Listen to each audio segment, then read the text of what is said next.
प्रभु यीशु मसीह के जिंदा जलाली सामर्थ्य बड़े नाम में मैं पास्टर आशा राय आप सबको परमेश्वर की हजूरी में वेलकम करती हूँ और सबको जय मसीह की कहती हूँ। Alpha omega Hindi Bible study में आप सबका स्वागत है। आज का हमारा विषय है बाइबल स्टडी का याकूब और एसाव के ऊपर। जैसा कि हम जानते हैं कि विरासत जो है वो याकूब को मिल गई। जब इसहाक 40 साल का था तब उसने रिबका से शादी की और वह रिबका से बहुत प्यार करता था। कुछ समय के बाद उनके जुड़वा लड़के पैदा हुए। बड़े लड़के का नाम एसाव था और छोटे का याकूब। एसाव को घर के बाहर रहना पसंद था और वह एक अच्छा शिकारी था, मगर याकूब को घर पर रहना अच्छा लगता था। उस जमाने में एक आदमी की मौत के बाद उसकी जमीन और पैसे का ज्यादातर हिस्सा बड़े बेटे को मिलता था और इसे विरासत कहते हैं। इसहाक के परिवार की विरासत में यहोवा के वे वादे भी शामिल थे जो उसने अब्राहम से किए थे। एसाव उन वादों को इतना जरूरी नहीं समझता था, जबकि याकूब जानता था कि वे बहुत जरूरी हैं।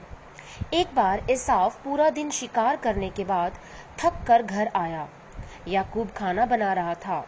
एसाव को खाने की खुशबू आई और उसने याकूब से कहा, मुझे बहुत भूख लगी है, तू जो मसूर की दाल पका रहा है थोड़ी सी मुझे दे। याकूब ने कहा कि पहले मुझसे वादा कर कि तू मुझे अपनी विरासत दे देगा। एसाव ने कहा, मैं अपनी विरासत रख कर क्या करूँगा, तू ले ले, मुझे बस खाना चाहिए। क्या आपको लगता है कि एसाव ने सही काम किया? नहीं, एसाव ने बस एक कटोरी दाल के लिए एक अनमोल चीज दे दी। जब इसहाक बहुत बूढ़ा हो गया तो अपने बड़े बेटे को आशीर्वाद देने का समय आया, मगर रिबका ने छोटे बेटे याकूब को वह आशीर्वाद पाने में मदद दी। जब एसाव को पता चला तो उसे बहुत गुस्सा आया और उसने अपने जुड़वा भाई को मार डालने की सोची। इसहाक और रिबका याकूब को बचाना चाहते थे, इसलिए उन्होंने उससे कहा, तू अपने मामा लाबान के पास चला जा और जब तक एसाव का गुस्सा ठंडा नहीं हो जाता वहीं रहना। याकूब ने अपने माता पिता की बात मानी और अपनी जान बचाने के लिए वहां से भाग गया।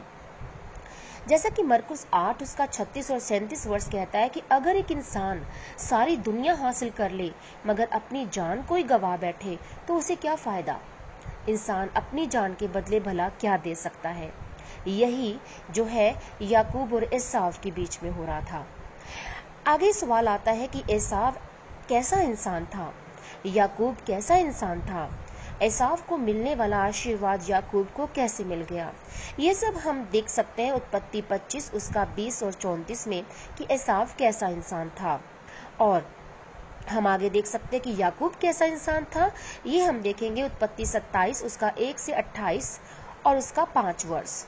इब्रानियों 12 उसका 16 से 17 में हम देखेंगे कि एसाव को मिलने वाला आशीर्वाद याकूब को कैसे मिल गया।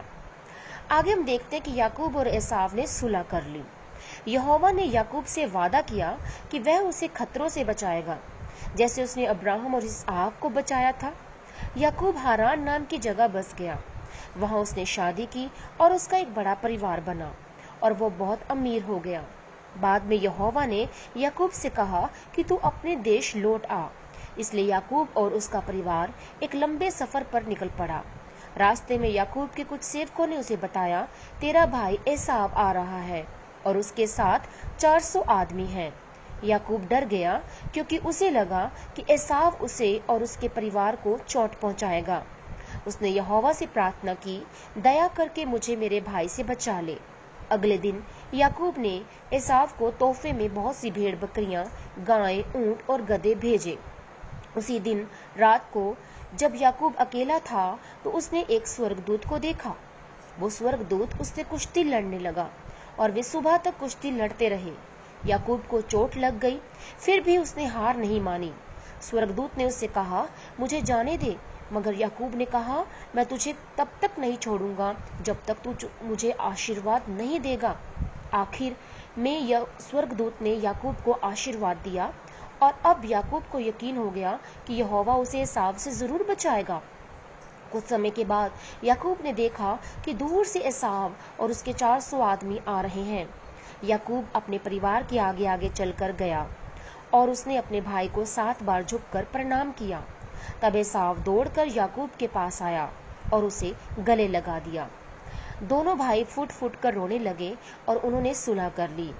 आपको क्या लगता है, एसाव से सुलह करने के लिए याकूब ने जो कदम उठाया उसे देखकर यहोवा को कैसा लगा होगा? बाद में एसाव अपने घर लौट गया और याकूब अपने सफर पर आगे चलता गया।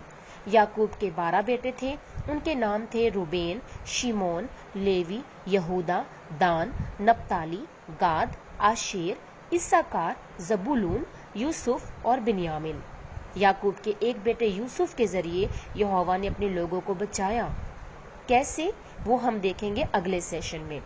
अगली वीडियो में आप इस बाइबल अध्ययन को जानने पाएंगे। अपने दुश्मनों से प्यार करते रहो और जो तुम्हें सताते हैं उनके लिए प्रार्थना करते रहो। इस तरह तुम साबित करो कि तुम स्वर्ग में रहने वाले अपने पिता के बेटे हो। सुमति 5 का 44 और 45 वर्ष हमें यही सिखाता है कि हमें हर समय प्रार्थना करनी है, चाहे आपके बहन भाई हैं, चाहे आपका कोई भी रिश्तेदार है, या आपका कोई दोस्त या मित्र है, या मसीह में किसे आप जानते हैं, उससे नफरत न करते हुए, उन गुनाहगारों को माफ करते हुए सदा मुश्किल परिस्थितियों में प्रार्थना करते रहे। सो याकूब को क्यों आशीर्वाद मिला? उसने अपने भाई से सुलह कैसे की? इस सवाल का जवाब आप पा सकते हैं उत्पत्ति 28 उसकी 13 से 15, 31 का 3 और 17 वर्ष और 18 वर्ष, और उत्पत्ति 32 का 1 से 29 वर्ष आप पढ़ सकते हैं, और उत्पत्ति 33 का 1 से 18 और उत्पत्ति 35 का 23 से 26 वर्ष। तो आज हमने जो जाना कि हमने एसाव और याकूब के बारे में जाना कि याकूब लगातार प्रार्थना करता रहा और वो अपने भाई से मिलने पाया। तो देखें कि परमेश्वर जिस हालात में हमें रखते हैं, परमेश्वर ने उसे याकूब को उसी के भाई के पास दोबारा भेजा जिस भाई से वो दूर गया था, जिस भाई से वो जो है डर रहा था, पर परमेश्वर ने उसकी प्रार्थनाओं के जरिए उसे बचाया और उन दोनों भाइयों को एक किया। सो आप भी प्रार्थना में बने रहें और हमेशा मुश्किल हालातों में परमेश्वर के आगे प्रार्थना करें। प्रार्थना में बहुत शक्ति है और प्रार्थना के जरिए आप मुश्किल हालातों पर आप जो है वो कब्जा कर सकते हैं, अपनी बीमारियों पर, अपने संघर्षों में। सो प्रभु आप सबको आशीष हो, बरकत दे। जय मसीह की सभी को।